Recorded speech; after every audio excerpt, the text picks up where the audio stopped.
Hello, Travis with Tetelestai Bookkeeping and Tax, talking today about how to handle refund of security deposits, and particularly if you're not refunding all of it. And as usual, I'm indebted to Nick with Income Digs. He has a lot of great ideas on this subject. So let's take a look. Let's start with the bank feed. And let's say this $1,200 amount spent here is a refund to our tenant. So in this case, we could put the customer in here. This is set up to just be tracking by property. If you are not tracking tenants outside of QuickBooks, then you could also put in the tenant's name as a sub-customer of the property. In this case, we're just using the property. And account, security deposit.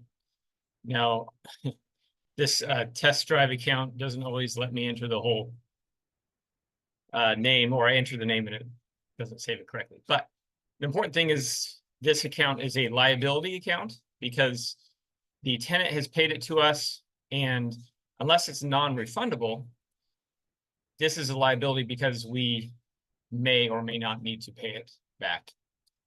We can go ahead and put the customer here as well. And same with the class. So let's just say in this case, we're just paying the whole thing back. Let's look at the let's refresh the balance sheet before we put that transaction through to take a look at it. And do we have our security deposit here? Yes, right here, $1,200. Okay. So now we're going to go ahead and add this transaction, and we should see that reflected here on the balance sheet. Okay, see, and it's zeroed out. Great.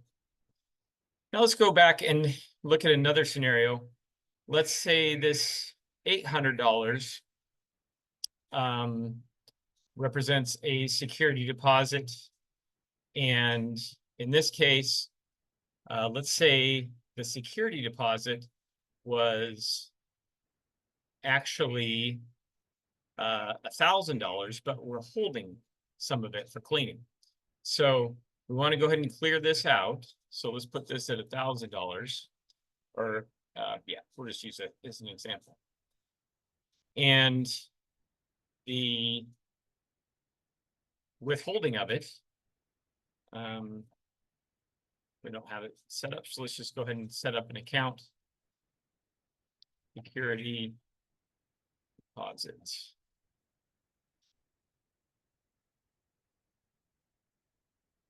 And we'll make it another income account. Okay, so let's see what it does with the names. Didn't quite work correctly, but we know coming through the feed is 800. We'll make this a -200, and then we can see their amount is correct there. Split and add. And now we should see this on our P&L. We should see the income on our P&L.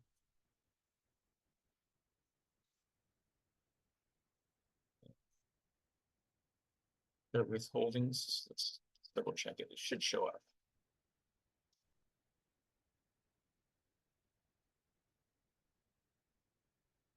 This is correct.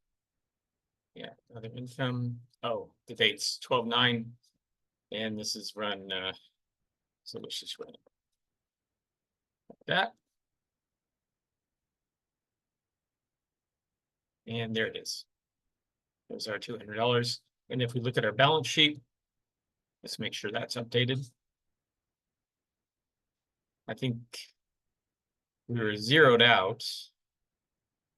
And so now we have a negative balance. Of course, I just didn't enter a balance in there to start with, but that's reflecting our payment, which would have decreased it by the whole amount, zeroing it out. So that's how to handle security deposits. And if there's a portion or even all that you're holding on for cleaning or other purposes, how to split that out. Again, thanks to Nick with Income Digs for all these kinds of tips and tricks for real estate investing bookkeeping. Any questions, comments, concerns, conundrums on this or anything else, please leave it in the comments and I'll be happy to respond. Thanks.